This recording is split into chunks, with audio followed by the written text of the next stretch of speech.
Go raibh maith go tá gearcéim ann I dtaca le morgáistí I rith na tíre. Agus sin an fáil go bhfuil mé ag takeíocht an PMB seo. Tá sé an tabachtach ar fad.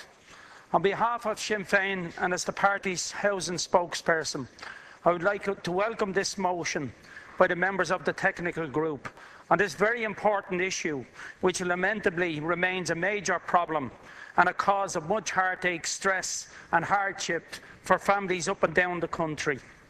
This is a simple and clear motion, which I am disappointed the government will not be accepting. Once again, the government has instead sought to gut the motion and force us to vote on an amendment, which is more focused on giving praise to the government than reflecting on the ongoing problems and seeking a resolution. The mortgage crisis is still unfolding. People who lost their jobs, who were cut hours or pay, who sank into negative equity, still to this day struggle to keep their home or to see a way out of crippling debt. This is despite an improvement in some of their circumstances. In June this year, the central bank released its latest figures on mortgage arrears. The statements surrounding this release were grim to say the least and outlined the fact that we are currently facing a catastrophic for those in arrears in the future if something is not done. 35,314 mortgage accounts were found to be in arrears by 2 years or more, resulting in outstanding balances of 7.4 billion. This was a rise of 5.1% on the previous quarter. In more understandable terms, the average arrears for these accounts rose by €5,000 to €46,000. While restructuring figures could be spun as somewhat encouraging, campaigners made the point that mortgages were being cherry-picked for restructuring, which does not bode well for future figures and those in most distress. Over 3,000 repossession applications were made in the first quarter of 2014, with no reason to believe this rate has not continued throughout the year. A major crisis which I feel is already unfolding within the wider mortgage crisis is that of the buy-to-let market. In February 2013, I had a topical issue debate taken by Brian Hayes on this subject. I was calling for a binding code of conduct for the buy-to-let market in the situation where tenants are in danger of losing their home due to mortgage arrears or repossession. It was clear at the time and still is, that some taking control of properties have no interest in acting as landlords and so are more than happy to remove tenants from repossessed homes. This is since the end of the moratorium on repossessions put families out on the street.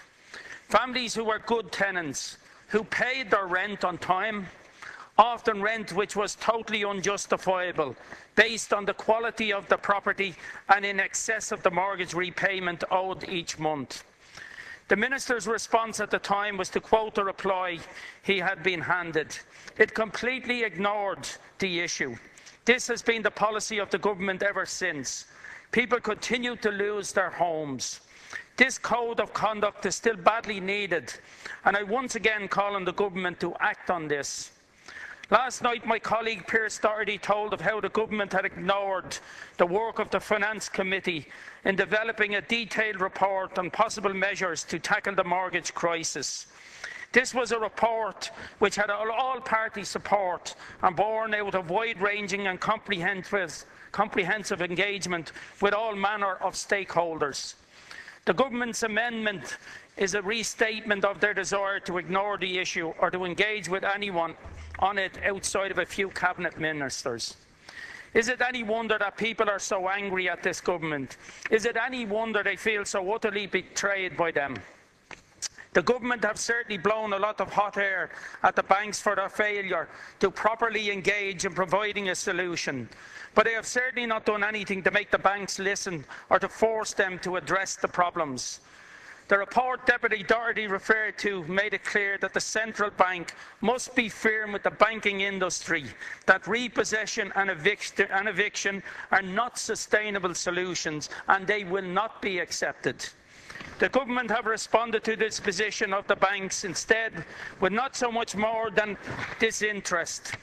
They have sat by as families have lost their homes, and their amendment tonight shows they intend to do little else in the future, hoping this problem will just go away. It will not. I welcome that the motion from the technical group rightly states that a code of conduct on mortgage arrears is not working. It is weak and without the statutory footing.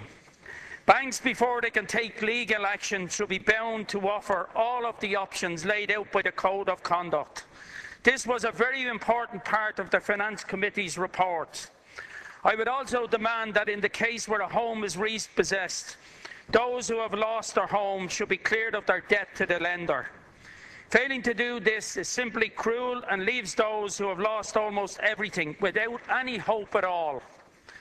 While I outline Sinn Féin policy on these matters, I'm also speaking very much in line with the all-party backed Finance Committee report, which I urge the government to revisit, or maybe take their first look at, as it would seem that they have never heard of it.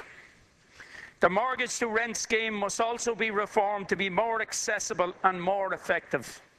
At present, it has been described as unworkable and a miserable failure. It is a good idea put into practice in a pathetically limited model. In June 2014, it had succeeded in getting just 40 homes purchased. David Hall of the Mortgage Holders Association organisation called it rubbish.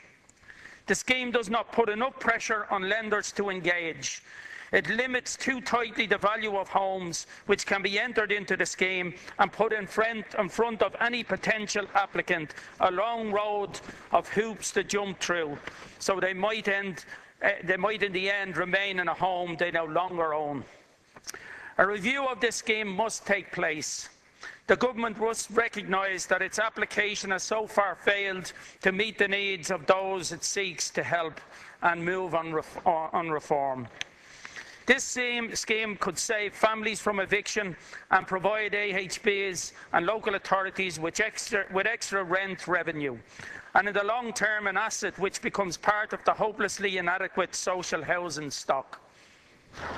The government's performance on the mortgage crisis has been inadequate and limp-wristed at best. At worst, in its inaction, it has put families out of their homes while banks do as they please. I commend this motion to the House, and in doing so call on the government to wake up to the reality that this crisis is not going away and requires immediate attention and strong, decisive action. This motion contains some of what is needed, as well as the Finance Committee report I have mentioned. Some of the legwork has been done. It is now up to the government to tackle the problem from the side of the thousands of families struggling to keep their homes however they can. Thank you.